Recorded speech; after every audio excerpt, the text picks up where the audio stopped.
nila. Sa mga ka-wonder natin dyan, sa gusto na ano, makamura.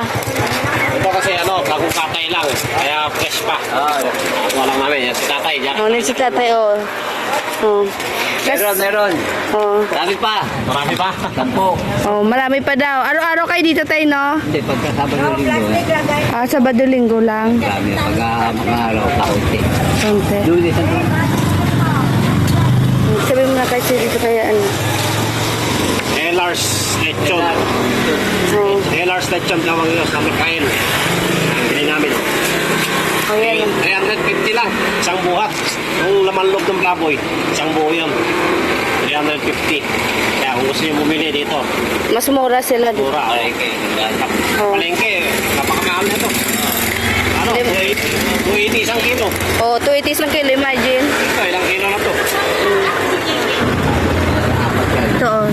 Dito kayo. Yan yung cellphone number nila yan, mga ka-wonder, Yan, kuya, no? Cellphone nyo? Una kayo. Yung sa una, yan. Tapos nag-lechon din sila, mga ka-wonder. Mas mura kasi dito kasi imagine, isang buhatan. 350 lang din, no? 350. 350. Pag doon ka sa may pwesto, siyempre mas mahal na yun. Isang buhatan. Laman loob ng baboy. Yan, isang buo yan.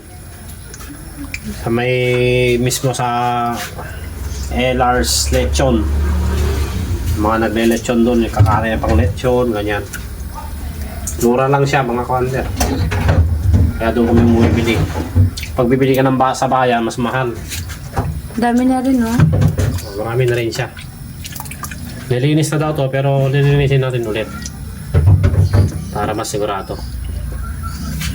Laman, dadagdag ko lang dyan. Kailangan may laman. Ayan na, pinapakuluan natin. Itong tiyan naman, nililinis ko ng gusto para mawala yung amoy. Tapos pagkatapos mamaya nito, saka natin siya pakukuluan ulit. Para mas malinis ng gusto. Yan o. Nililinis ko pa siya. Punasan ko pa yan ng asin. Maraming asin. Bakit kailangan siya pakuluan? Para matanggal yung mga amoy. Malinis siya. Bago ko siya iwa-iwain. Bago? Kaya pala kailangan siyang pakuluan. Dami na rin, Imagine, yung atay niya isang buhat na yan, Kasama na yan lahat. Kasama na lahat.